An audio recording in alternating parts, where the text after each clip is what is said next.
পাশে একটা কথা মনে রাখা লাগবে, হেদায়েত কিন্তু কোনো পীরের হাতে নাই। বলেন, কোনো পীরের হাতে নাই, কোনো বাবাদের হাতেও নাই, কোনো দলের নেতা নেত্রীর হাতেও নাই, কোনো উস্তাদ বা উস্তাদদের হাতেও নাই। হেদায়েত একমাত্র আল্লাহর হাতে। কথা ঠিক না বেঠিক? উজানি কারি ইব্রাহিম সাহেব রহমতুল্লাহি আলাইহি, তাকে একজন প্রশ্ন করছিলেন, হযরত, হেদায়েত আল্লাহর হাতে রাখলেন কেন? হুজুর বলছিলেন, হেদায়েতের চেয়ে বড় নেয়ামত আর কিছু নাই, হতেও পারে না।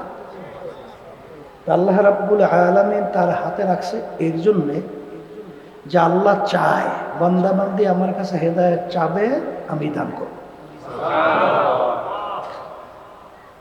তাহলে বলতে পারেন যে হেদায়েত কারো হাতে নাই, তো হুজুর পীরের কাজটা কি? পীর কাকে বলে এটা বোঝা লাগবে। পীর একটা ফার্সি শব্দ, আরবিতে বলে মুর্শেদ, বাংলা অর্থ হলো পথ প্রদর্শক।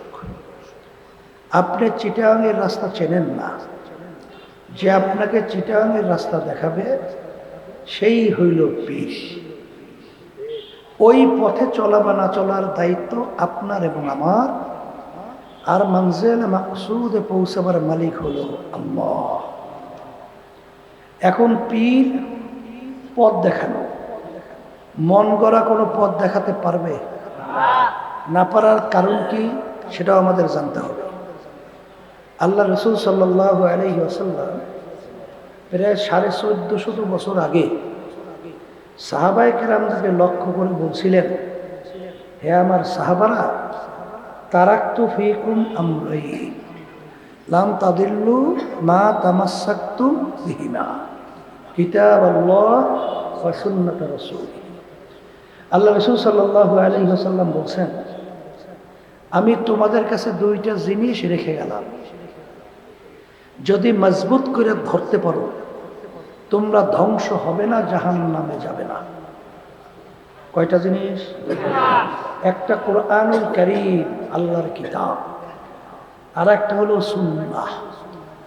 কথা ঠিক না ভাই? ঠিক। এক কথা, যেই পীর বা যেই মুরব্বী আপনাকে আমাকে কোরআন এবং হাদিস অনুযায়ী পথ দেখাবে, সেই মুরব্বী বা সেই পীরের কথা আমরা মানব।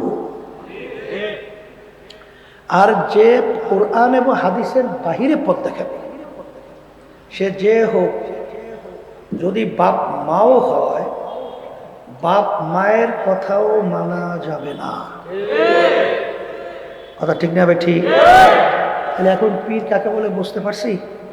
পীরের কাজ কি বলেন? কোরআন এবং হাদিস অনুযায়ী ওই পথে চলা বা না চলার দায়িত্ব আমাদের, আর মানজিল মাকসুদে পৌঁছাবার মালিককে।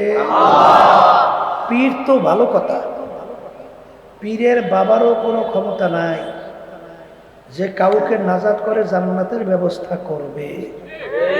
পীর তো ভালো কথা, বাবারও ক্ষমতা নেই। কথা ঠিক না বেঠিক?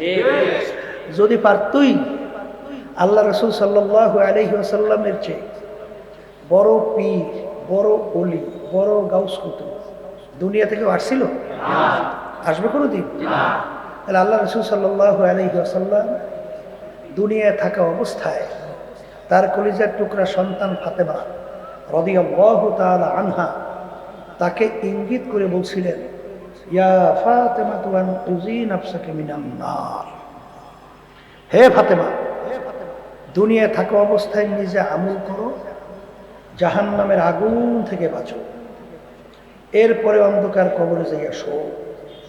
ফাতেমা যদি কবরে এই পরিচয় দেও, আমি আখিরি জামানার নবীর মেয়ে, আল্লাহ রাসূল সাল্লাল্লাহু আলাইহি ওয়াসাল্লাম বলছেন, এই পরিচয় কবরে কোনো কাজ হবে না। আল্লাহ রাসূল সাল্লাল্লাহু আলাইহি ওয়াসাল্লাম যদি তার নিজের মেয়ের ব্যাপারে কবরে করে নাজাতের গ্যারান্টি দিতে না পারে, তাহলে এমন কোন পীর আছে, এমন কোন বাবা আছে, এমন কোন দলের নেতা আছে যে আপনাকে আমাকে নাজাত করে জান্নাতের ব্যবস্থা করতে পারবে? একটু মোড়ামুড়ি কম করেন, দূরের শব্দ এত বাড়াইয়েন না। এত বাড়াইছেন কেন শব্দ দূরে? আমি আস্তে বলবো জোরে বলবো? হাত দিয়ে রাখছেন খেলে এটার মধ্যে না, বয়ানি করতে পারে।